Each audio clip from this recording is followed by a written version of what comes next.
Hello, TCR listeners. Welcome back to another episode of the Artist Interview Series. This is Shay, and we've got Nick over here, and we are very excited to introduce this week's artist. Recently dropped a new album called Unknown I Live With You, and has been featured in the Mozart opera Don Giovanni, in the Tulsa opera, really making history, especially in the music industry and specifically in the opera industry. And we are so honored to have her here. So without further ado, let us please welcome Lucia Lucas. Hi, thanks for having me.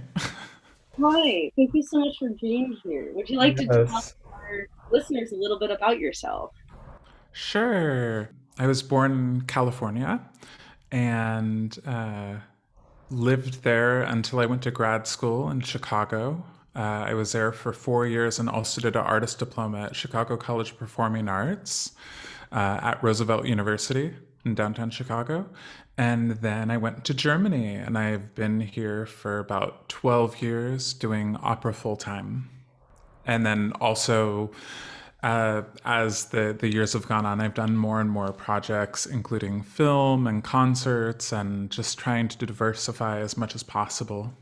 And even in the last year or so, I started making my own music videos, just trying to make as much art as I can.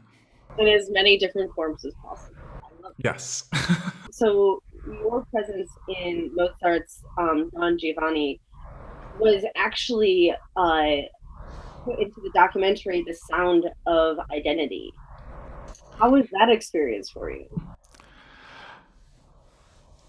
That was really wild to have a camera crew follow me around for 3 weeks, and so it was really hard to know that these moments could be seen.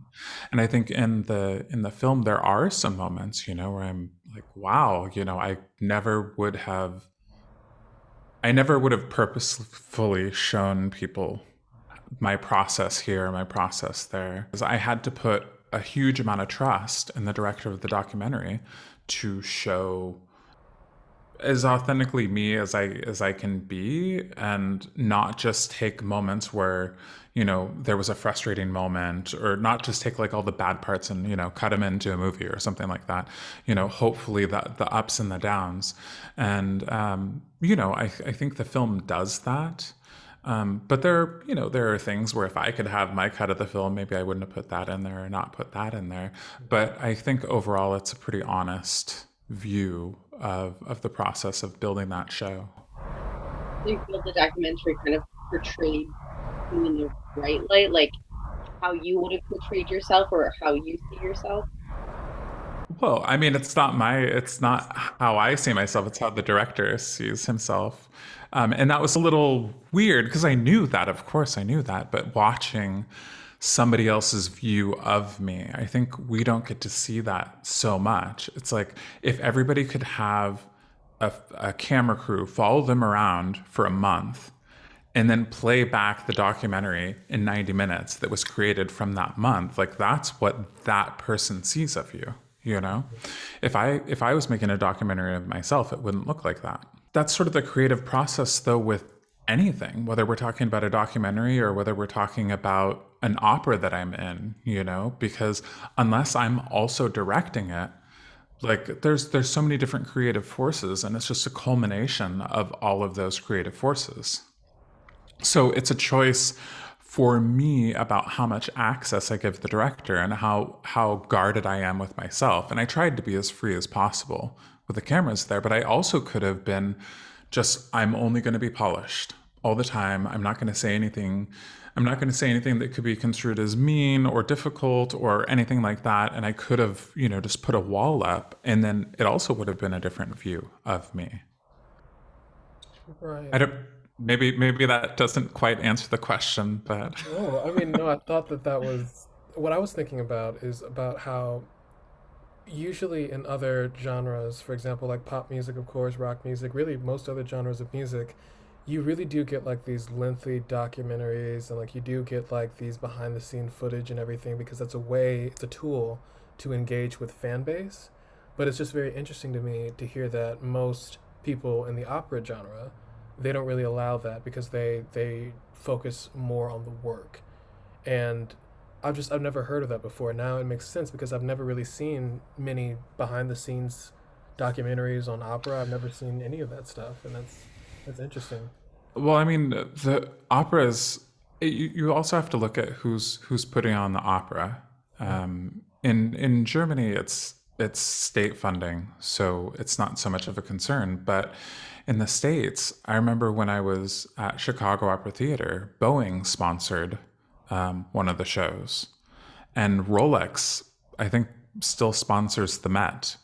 And it's like cars and planes and expensive jewelry, and these are the companies who are buying ad space, basically.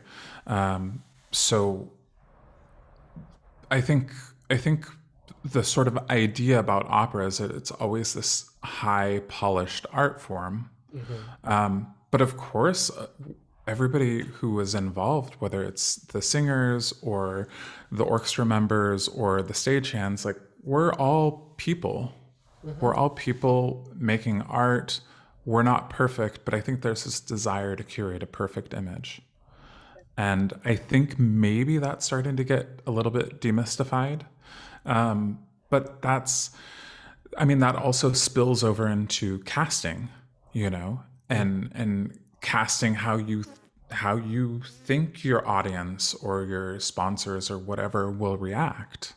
An expectation of the classical music in general. I mean, like, even the presence of an orchestra, everyone is in, like, suit and tie or dresses, and you get dressed up to go to the opera, or you get dressed up to go to the orchestra, and it does seem to be almost like an event that is of a higher degree of elegance and class. Very avant-garde. That. Yeah. Yeah, definitely in the US, like every single opera event, whether it's the opening night or, the last show or the middle show on Tuesday afternoon, every single show, it's like you need to dress up for that. In opera, it's not quite the same way, but there is this sort of ritual. Of course, you're right. There is a sort of ritual about, like, oh yes, we're going out to the theater, and if it's opera, it's like, oh, we're going to the opera. Like, that's like, we really need to dress up for that. We really need to look good for that, and that's great. I mean, I think it's nice to have. I mean, especially in this time, we're thinking about, like, oh, if I could only go see a show, or if I could only go out to eat, or whatever. Like, of course, we as humans, we love this experience of going somewhere and sharing the evening with people and really making ourselves feel good and look good. And, there's something fulfilling about that. I mean, to your soul. So basically, with a year off of classical music and opera, it's just a big reset button.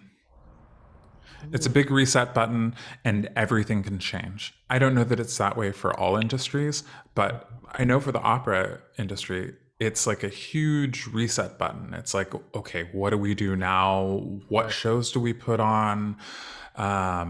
Do we do content? Did we do content during the pandemic? Like, did we make videos? Are we going to keep making videos? Are we going to make videos and live theater, or like, what's the business plan? And I think that if there was some sort of like slow trajectory to like doing some more digital stuff, like, it was fast tracked.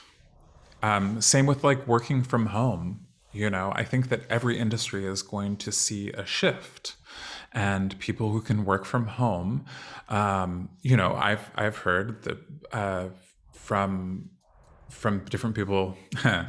I've heard from one specific person that she never wanted her employees to work from home because she thought it was inefficient and she thought it would never work.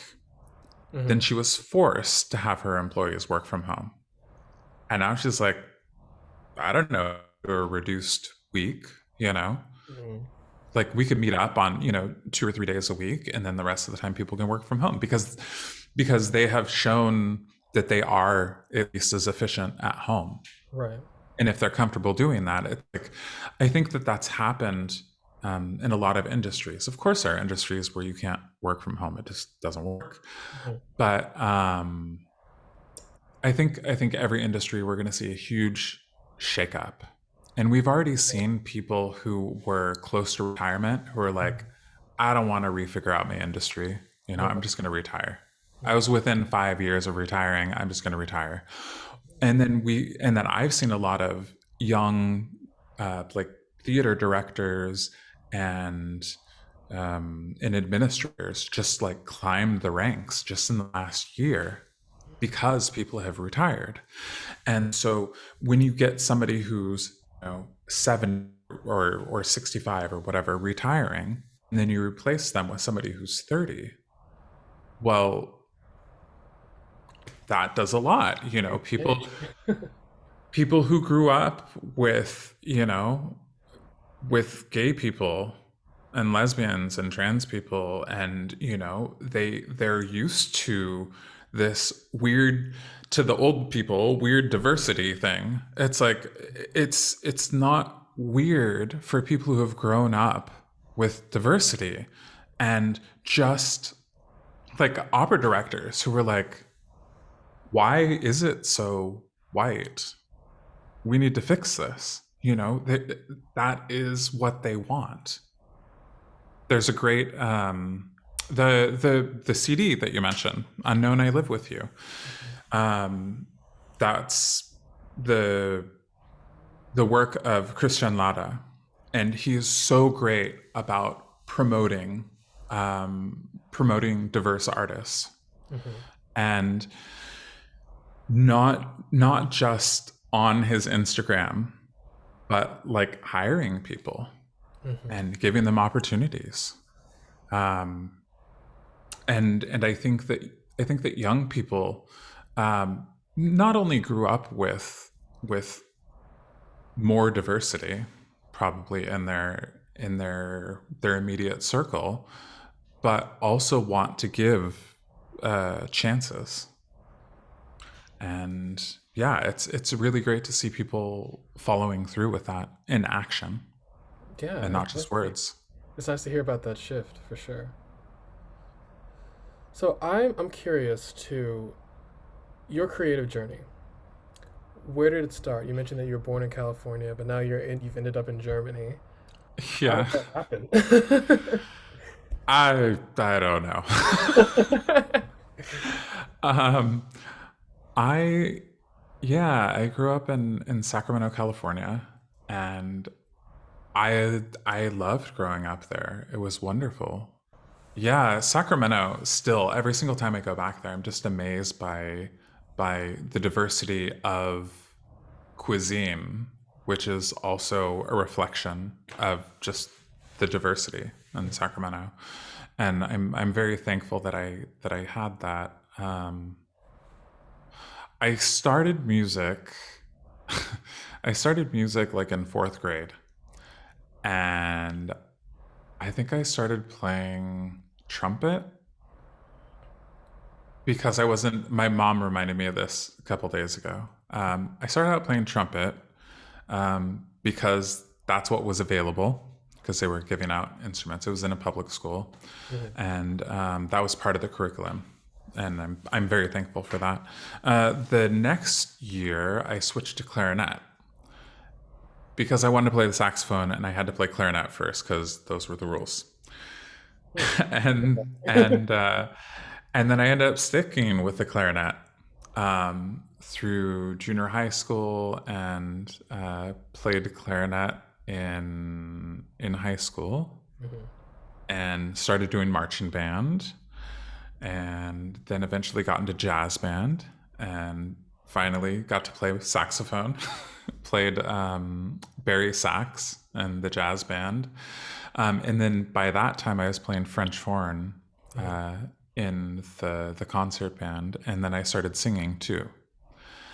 and did a couple years of that. Went into college in Sacramento, and I was thinking about doing a computer science degree, and I was accepted into the school, but I think eventually I just went into music because of the community, because it was like, I don't know, something in me said that I needed that. And I mean, money wise, it probably would have been a lot easier had I done computer science or computer engineering. But yeah, I started out doing French horn, and then I ended up doing a voice major as well. And I kept my French horn going and actually got a degree in that too, because my French horn professor was so great for my singing. Breathing wise and just musicality, he's amazing. And then I went to Chicago in 2005, and that was so different than California. I mean, I guess Chicago's Midwest, but Chicago is Chicago. Like, if you go like 2 or 3 hours outside of Chicago, then okay, we're in the Midwest. But Chicago is Chicago. And I loved being in Chicago. The architecture is beautiful. And of course, they have amazing opera house there. And so I studied with Richard Stilwell, who had a huge career as baritone. And so I studied with him for 2 years, got accepted in Chicago Opera Theater into this artist diploma program. So stayed there for another 2 years, and then went to Germany in 2009. And sorry, I'm getting distracted. No, I love it. Tell your story. I don't know if this is that interesting, but Oh, I mean, you're telling like every single step of your journey, and I really love that. And I guess I really want to know, like, when did you know that like, this is what you wanted to do? Like, opera was it, you know? I think it was like 2004, 2005. It was like really late in my university experience. I was like, all right, what am I gonna do now? Well, was there like a And little moment there that like made you say, yeah, this is it. This is what I want to pursue? the whole thing was I went to Chicago to leave California. California's great. It's a really wonderful place. But I still believe that if you stay in your comfort zone, if you stay surrounded by the same family and friends and whatever your community is, if you have a church, like all of those things sort of build the structure of who you are and how you interact on a daily basis. And it can be really hard to break out of that. If you feel like you're growing in a different direction than your family or your friends or whatever, sometimes it's hard to, because you feel like you need to be a certain person for them. If you're in the closet and you just feel like you can't come out, or you try to and they just won't accept it and they won't engage with that at all, sometimes making a big move away can give you that freedom. People talk about backpacking across Europe or something like that and finding themselves. Well, I think there's truth to that. You just you leave your zone of comfort, or maybe it's not your comfort zone, but you leave that environment and you can flourish more. And so that happened with me for Chicago, and then really happened with Germany. And then, 4 or 5 years into my career in Germany, it's like, okay, well, my career's not taking off and my career's not really going away either, because the arts here is a more stable life than in the US, and it's planned that way. And so I just thought, okay, well, do I want to be a poor artist for the rest of my life? Like, clearly this is an option, just to be a working opera singer, not a star, but be a working opera singer. I go, okay, well, do I like this? Yeah, I kind of like this, but if I can't be myself, then do I really enjoy this life? If I'm locked into being this person that I need to be for my career? Am I happy with that? Right. Because I always thought like, okay, well, I'll just like go really hard for my career. And then when my career is done, then I'll go retire and live my life. And it just seemed like life wasn't making any easy decisions for me, you know. If I wasn't getting hired anymore, that would be a thing, or if my career took off, that would be a thing. But I decided, you know what? If I can just be myself, then I can be a poor artist. It's fine. And I mean, hopefully not that poor of an artist, but I'm enjoying my life right now and creating art and making enough money to live. And I think the cost of living here is cheaper, even if you factor in like all the different things. I think that the quality of like just even the basic quality of food you can get is higher for less money. So I like my life here, and my wife is here, and we are both working opera singers, which is like wild. I mean, I guess working opera singers can like get together and marry, but that's not what happened with us. We decided back in Sacramento, around 2004, that we wanted to be professional opera singers, and we did that Together. together, both of us, Beautiful. which is really hard. Like if you both can't make it, if one person makes it and the other person doesn't make it. Like if you both don't make it, then like, all right, go do something else. But like if one person makes it and the other person doesn't, like that's Like a weird dynamic. that's rough. That's rough. So I'm very thankful that we both can do it. Not that it would break us up, but I'm very thankful that we both can perform. And now we make art together. At the beginning of the pandemic, we made a music video together. We just like we just took our phones out into the forest and just started shooting and made a music video. It's about 20 minutes long. It's called Coffee, Gin, and Murder. It's on YouTube. Murder. It's on YouTube? Okay. I was going to say, I'm like, where can I find this? I really want to watch this. Yeah. How enticing of a title, Coffee, Gin, Murder. Hey, clickbait. So in the last year with the pandemic and having to make this transition, is that how the album came to be, because you had the ability to collaborate, or how did that happen? Because I also saw there were many names on the album, so it must have taken a lot of collaboration. Oh, are we talking about Unknown I Live With You? Yes. Yeah, that was produced before the pandemic. That would have been that particular project would have been impossible to do. Well, maybe it wouldn't have been. It would not have been impossible. It just would have been more difficult. But it did happen before that, because we premiered that in, was it 2018 maybe? 2018 fall, Brussels Nuit Blanche. And then we also did it in Rotterdam. And then I think it was also done more recently. Maybe it was done in 2020 as part of the Opera Rara Festival in Poland. But I was on it. I was on another gig, unfortunately. Oh. But I did the world premiere, and I did the album, of course. That was pre-pandemic. Still an amazing album. Yeah.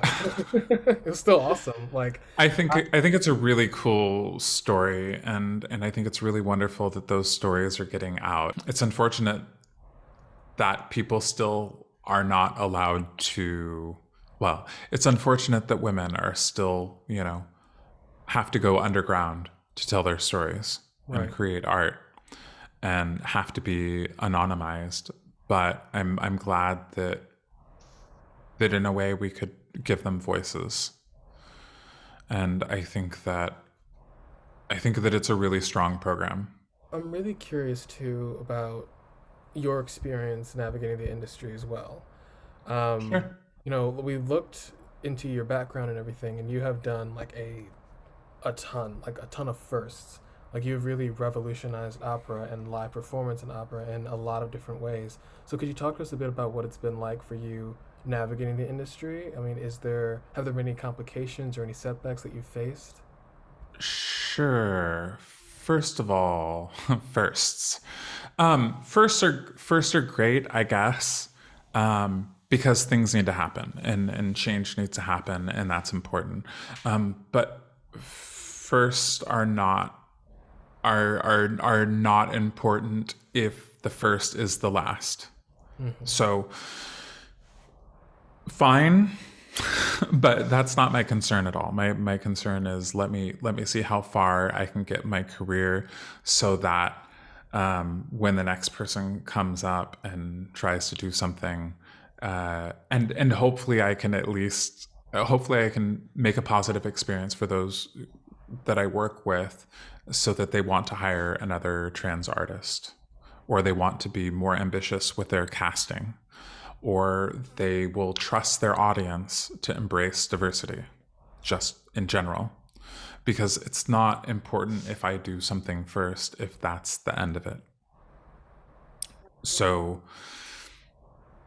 I don't know. I don't have my head set on first. I have my head set on go and do as much as I can in my career, and be as real and hopefully positive for the next person.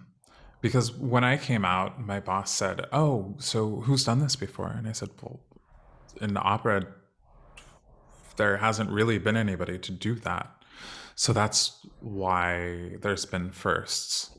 But I'm trying to share my knowledge, and I'm trying to share contacts with especially trans artists that I know, so that they can also get opportunities. And there have been gigs that I wasn't available for, and I listened and interviewed different people and put up other trans artists for stuff that I was not available for. And I want to keep doing that as much as I can. And even if it's not such a direct thing, like my email is always open for trans artists, for any artist, for any friendly person who wants to know more about either the opera business or making art in Germany or anything. My email is always open for friendly people, and especially underrepresented artists. And I hope that I think that the opera world is a tricky world for that, and I hope that I can lend a little bit of a hand or a little bit of guidance towards that. So I think a better way of saying what you're doing is saying that you are a trailblazer. I definitely think that is what you're. No. Eh, that's no, because these monikers aren't important. These words aren't important. It's important that we create art, and it's important that that we curate understanding from our audiences. And I had this weird experience. I was in Ireland, in Dublin, doing Madame Butterfly. And after the show, this dude came up to me. And as he was shaking my hand, he said, "I was ready not to like your performance." I was like, okay, still got my hand. And he's like, "But, it was pretty good." And it's like, it was. How did you respond to that? I said, "Thanks for coming. I'm glad you enjoyed the show." I mean, basically what he said was like, normally I would never come talk to you. Like, I don't understand you. I don't understand what's going on, but I know opera and you did it well. And for me, that's enough. And it has to be enough.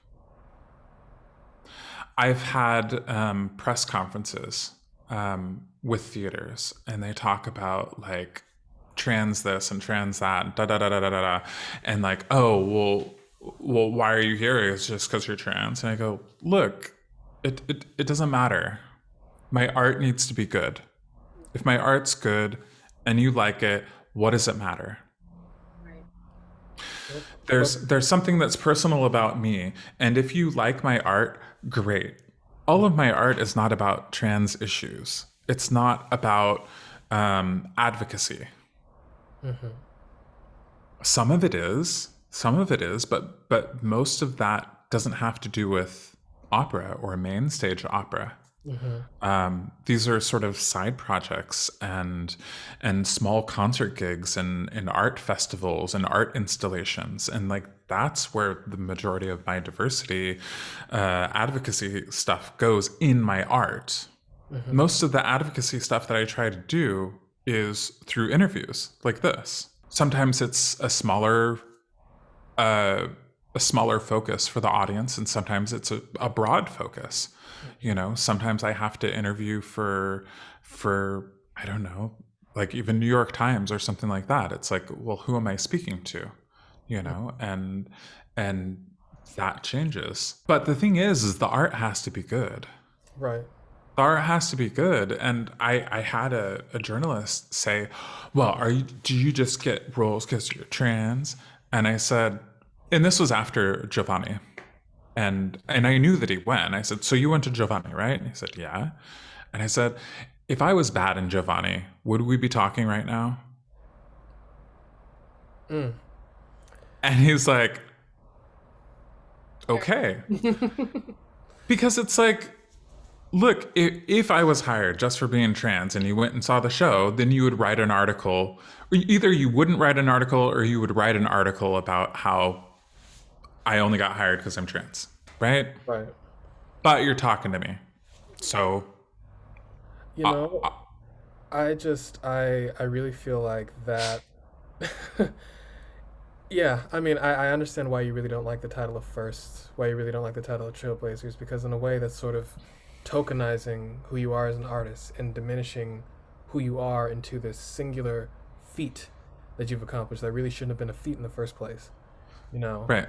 So I understand that. I really do. I do believe in in diversity in the arts and in opera, and I believe in giving people chances. And I believe if you can't find the talent that you want for a specific role, who's had that lived experience, I think that it's wonderful to find the best person that you can and give them opportunities. And if you need to give them more training, give them more training. Get them as good as you want them. But put in the time, put in the work, put in the Put in the time, put in the work, put in the resources, and don't just say, oh, we used a cis person because we couldn't find a trans person good enough. Right. And you see that so often with so many different marginalized communities. It's just like, well, for a long time, for the Black community at least, like for a long time in entertainment, it's just like, well, we couldn't really find anybody who was darker than the sheet of paper. So, we're going to have Harriet Tubman played by somebody who's light-skinned. It just is what it is. And it's like, well, no, there's plenty of talent out there. You are just not doing your due diligence to do what you need to do to find it. And I love that you brought that up. I really love that you are talking about, well, I want to go over what I gathered from this. So one thing is you talked about virtuosity in your craft, right? You talked about how important it is to be good at what you do before you are talking about your identity or being talked to about your identity. It's important to be good at what you do, and you are good at what you do, and that's why you get the attention that you get. Virtuosity is everything when it comes to entertaining. So I really like that you touched on that. I really love that you touched on the fact that you have to, like, these different studios, these different like venues, like they have a lot of power, and they have a lot of power when it comes to hiring talent and like booking for shows and stuff like that, and they need to learn how to like put their resources into making sure that they can find diverse talent because it's out there. I feel like those are like the two biggest things that I really gathered from this. Not just the easy route, but putting in the work to actually follow through what you say you do with action. Right. Yeah, absolutely. Look, the talent is out there. The talent is out there. of, I don't know, any very, very specific person that you want to find. They're out there, you know. They might only be on Instagram. They might not have, you know, a CD catalog, you know, 20 albums deep. They may not have been in a feature film, you know.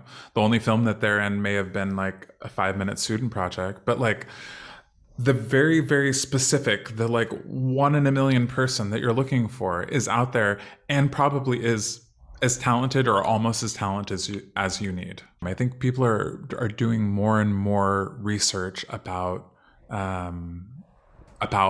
diverse talent, and specifically in my main industry, which is opera.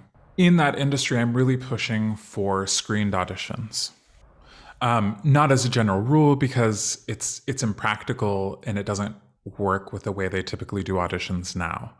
But in something like New York audition season, they've got 3 weeks, 2 or 3 weeks of auditions, and you know, an opera company will come in for 2 or 3 days and have auditions every 15 minutes, and then go back to wherever.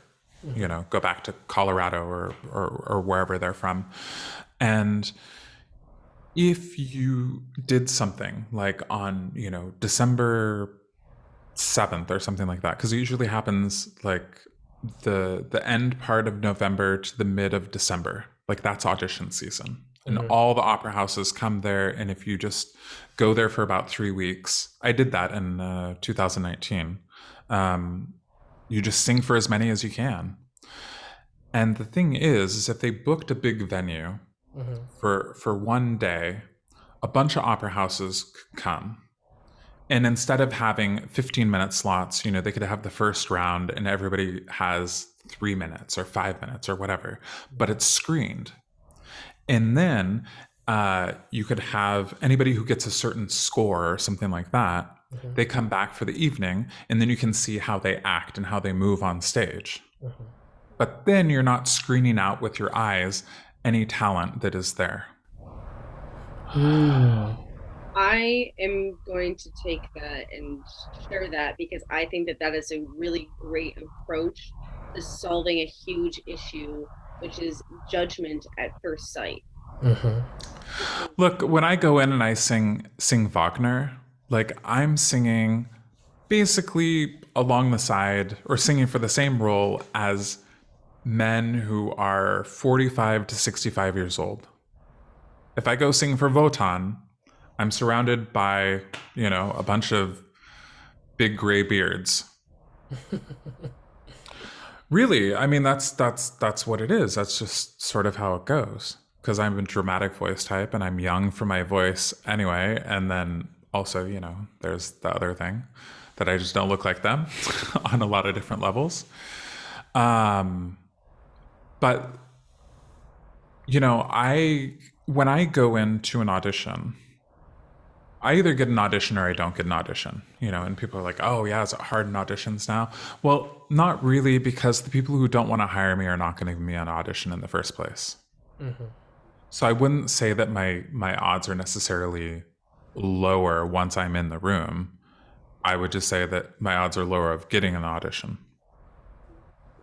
But that doesn't really matter. And in a screen sort of situation, I think that there are people who wouldn't give me an audition, who after hearing me in the first round would go, oh yeah, I absolutely want to know who this artist is. And, you know, if we look at orchestras in I think it was the late 70s, they started doing screened auditions. What do you think happened? Just automatically, it became more diverse. Right. There were more women, there were more people of color. It just diversified orchestras just by having the screen there. This is so interesting. Just learning about all of this, because there are a lot of considerations that need to be taken into account, especially when it comes to discrimination in that audition process. Because that's step one. If you can't get past step one, It's not. And yeah, and this specific thing isn't about like giving a helping hand to somebody. This is like, no, just like let them do their thing. Yeah. But can I just say, like, this isn't this like the first thing. It's not about me. It's not about me. It's about creating a space where people who are not traditionally heard or seen on stages can have an opportunity. Right. And I think that in the past, like I said, I think in the last year there have been a lot of young people sort of influxed into the business, and I think that that sort of is a huge helping hand to the problem of diversity on the stage. Yeah. And I think that a lot of industries will be refiguring out how to do their industry. And so I think that will help, but yeah, it's not about like we can't celebrate these firsts. Right. I mean, sure, we can say it, but like we can't celebrate this. We have to keep being as good as we possibly can. And people ask me like, well, what would you say to, some young trans person? It's like, well, first, if you're not in a supportive environment, go somewhere so that you can flourish. And the second thing is be better than everybody else. Find out what you're lacking. Record yourself all the time. Get opinions from other people and just try and make yourself better all the time. Because if you're the best, you can overcome anything that you think your identity will hold back. That is beautiful advice for everybody. And that was really our last question. That's usually the question that we end these interviews off. What advice do you have for creatives in the industry? And that was the perfect wrap up. Be the best. Be the best in the room. And nothing else. Be the best. Nothing else can dispute from your greatness. Well, I want to say that I really appreciated this call. I really appreciated getting a chance to meet you and speak to you and really understand your story, but also get this incredible advice and perspective from you. Thank you. Thank you for having me. Yeah, I didn't know anything about how the opera industry really functions, and I've learned so much from you, and I learned so much about how we can really reset that division of the music industry. That's really, really Yeah, cool. I think that things are going to change a lot on their own, like I said. But yeah, we need to keep pushing. We need to keep pushing so that people do get opportunities and they don't get overlooked because, I don't know, because of how it's been done in the past. Now is the time for change. We remake everything. Now is the time for change. Well, with that being said, y'all, this has been another episode of the TCR Artist Interview Series. Please give Lucia Lucas a follow on her socials. Also, feel free to give us a follow as well at TC Reset. All of our info will be in the description below. Stay tuned for next week. Bye, everyone. Bye. Bye.